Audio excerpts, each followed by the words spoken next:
एक समय की बात है। एक छोटे से गांव में एक नमक का व्यापारी रहता था। उसके पास एक गधा था जो रोज उसके साथ नदी पार करके बाजार तक नमक की बोरियां ढोता था। गधा मेहनती था लेकिन थोड़ा चालाक भी। हर दिन व्यापारी गधे की पीठ पर नमक की भारी बोरियां लाद कर नदी पार करता। एक दिन जब वे नदी पार कर रहे थे, गधे का पैर फिसल गया और वह पानी में गिर पड़ा।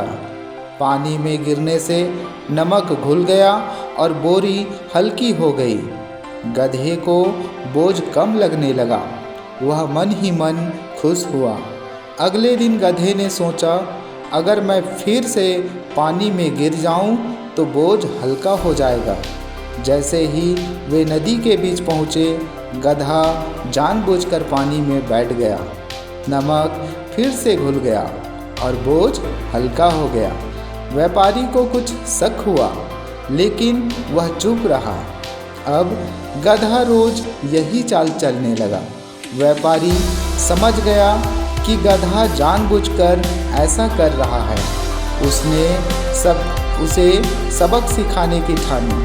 अगले दिन व्यापारी ने नमक की जगह रुई कपास की बोरियां गधे पर लाद दी।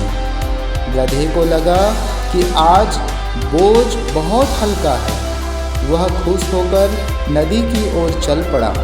जैसे ही वे नदी के बीच पहुँचे, गधा फिर जानबूझकर पानी में बैठ गया। लेकिन इस बार कुछ अलग हुआ। रुई ने पानी को सोख लिया और बहुत भारी हो गई। गधे की पीठ पर अचानक बहुत ज़्यादा वजन हो गया। उसे चलना भी मुश्किल हो गया।